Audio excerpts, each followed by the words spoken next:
Lord యేసు ఆశ్చర్యకరుడు. ఉదయ కాలంన దేవుని వాక్యాన్ని చదువుకుందాం. యెషయా 41:13 వచనాన్ని చదువుతున్నాను. నీ దేవుడనైన యెహోవానగు నేను, భయపడకుము, నేను నీకు సహాయము చేసేదనని చెప్పుచూ నీ కుడి చేతిని పట్టుకొనుచున్నాను.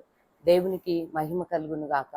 ప్రభు అంటున్నాడు, నేను నీకు సహాయము చేసేదను అంటున్నాడు. అవును, యాకోబు దేవుని సన్నిధిలో సహాయం కొరకు ఎదురు చూసినప్పుడు యాకోబుకు దేవుడు సహాయం చేశాడు.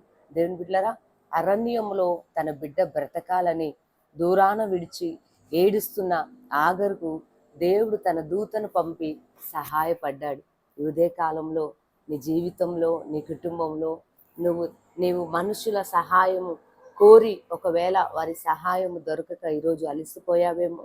నీ స్నేహితులు, బంధువులు ఎవరి సహాయం వలన నువ్వు సహాయపడతారని వారి సహాయం అందనప్పుడు అలసిపోయి కృంగిపోయి ఉండొచ్చు.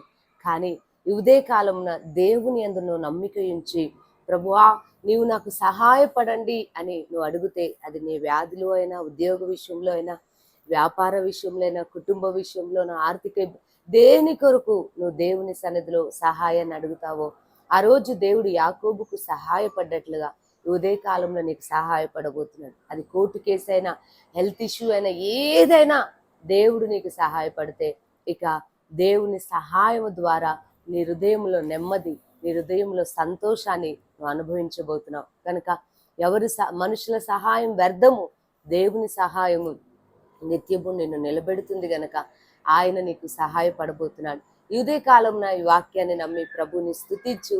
ప్రతి విషయంలో ప్రభుని ఎడల కృప చూపబోతున్నాడు. చిన్న ప్రార్థన చేసుకుని ప్రభునామాన్ని మహింపరుస్తాం.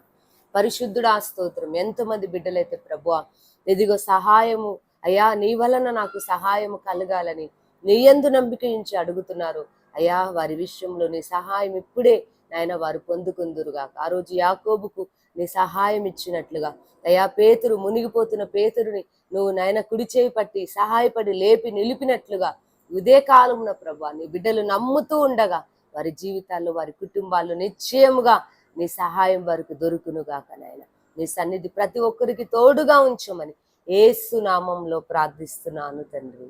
ఆమేన్. దేవుడు మిమ్మల్ని దీవించునుగాక.